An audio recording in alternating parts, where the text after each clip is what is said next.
Layihənin əsas məqsədi uşaqların sağlam inkişafına dəstək vermək, onların immun sistemini gücləndirmək və vitamin çatışmazlığının qarşısını almaqdır. Naxçıvan Muxtar Respublikası Təhsil Nazirliyinin dəstəyi ilə 8 saylı uşaq bağçası Körpələr evində keçirilən tədbirdə Səhiyyə və Təhsil Nazirliklərinin əməkdaşları, bağça direktorları, Zərifə Əliyev adına Naxçıvan şəhər Poliklinikasının həkim heyəti və valideynlər iştirak edib. Açılış mərasimi uşaqlar üçün təşkil olunan əyləncəli şou proqramla davam etdirilib.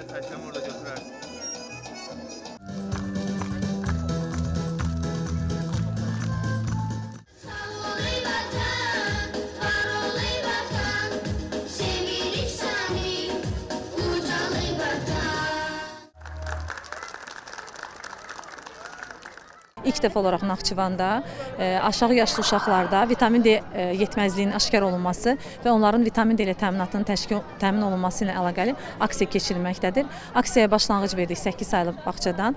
Bundan daha sonra Naxçıvan şəhərində olan bütün bağçalar və Naxçıvan Muxtar Respublikasında olan bütün bağçalardakı bütün uşaqlar tək-tək müayinədən keçiriləcək və onlar vitamin D ilə təmin olunacaq. Xeyriyyə aksiyası uşaqların sağlamlığının qorunması və gələcək nəslin rifahının təmin olunması istiqamətində atılan mühüm addımlardandır. Səbinə İlxan qızı, xanım Rüstəmzadə, Asil Fətəliyev, NTV Xəbər.